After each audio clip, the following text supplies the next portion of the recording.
video mới ní nâng này nom này tỏ khní ở pika bằng cách này pra website K Academy chỉ mùi nâng Gmail rồi bọn này tỏ khní chẳng chỉ được bốn này tỏ khní thử login cho Gmail phần này tỏ khní đượcក្នុង browser để này tỏ khní trong pra K Academy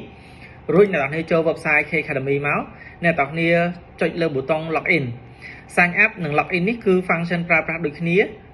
này tỏ khní tụ bây chỉ này tỏ khní mình toàn mình cái này cái đói còn này tỏ khní mình trong mạch của bạn cho sign upលើកទី1ហើយបន្តមកលើកក្រោយត្រូវ login មិនចាំបាច់ប្រហែលអញ្ចឹងទេគឺអ្នកទាំងគ្នាប្រើប្រាស់តែ login នេះមួយទៅគឺប្រើប្រាស់បានរហូតទោះបីជាអ្នកទាំងគ្នាមិនទាន់មានគណនីក៏ដោយគឺអ្នកទាំងគ្នាគ្រាន់តែចុចលើ login ហើយគឺអ្នកទាំងគ្នានឹងត្រូវជ្រើសរើសយក Gmail ថាតើអ្នកទាំងគ្នាប្រើប្រាស់ជាមួយនឹង Gmail ណាមួយប្រសិនបើម៉ាស៊ីនរបស់អ្នកទាំងគ្នាមាន Gmail ច្រើនបាទអញ្ចឹងនៅពេល login អ្នកទាំងគ្នាឃើញហើយគឺយើងអាច register អាច login ប៉ុន្តែនៅក្នុងនេះយើងមាន function ផង Google ដែល login ជាមួយនឹង Gmail របស់អ្នកទាំងគ្នាចឹងអ្នកគាត់តែ click លើ Gmail លើ continue with Google នេះមកហើយអ្នកគ្នាត្រូវជ្រើសរើសថាតើអ្នកទាំងគ្នាចង់បង្កើតគណនីលើ K Academy ដែលភ្ជាប់ជាមួយនឹង Gmail ណាមួយរបស់អ្នកទាំងគ្នាអញ្ចឹងនៅពេលអ្នកទាំងគ្នាជ្រើសរើសមួយណាគឺប្រើប្រាស់មួយនឹងជារៀងរហូតនៅពេល login មកគឺវានឹងទាញតំណែងត្រូវហើយប្រសិនបើអ្នកទាំងគ្នាជ្រើសរើសខុស user account អញ្ចឹងនៅពេលអ្នកទាំងគ្នាយក account ទី1របស់អ្នកទាំងគ្នាហើយទៅ enroll លើវគ្គសិក្សាណាមួយអ្នកទាំងគ្នានឹងមានហើយប៉ុន្តែពេលទៅ enroll នៅពេលដែលចូលលើ account ផ្សេងអញ្ចឹងអត់ឃើញមានវគ្គសិក្សាហ្នឹងទេនេះជាមូលហេតុដែលអ្នកទាំងគ្នាពេលខ្លះអ្នកគេថាបាត់វគ្គសិក្សាប៉ុន្តែមិនមែនបាត់វគ្គសិក្សាទេគឺអ្នកគេចូលខុស account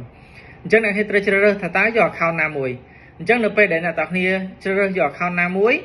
វានឹងទាមទារអ្នកទាំងគ្នាចុចលើ continue មូលហេតុដែល continue ដោយសារតែ account មួយនេះគឺជា account ថ្មីមានន័យថា email ហ្នឹងមិនដែលបានបង្កើតទេអត់ដែលបានបង្កើតជាមួយនឹង K Academy ទេ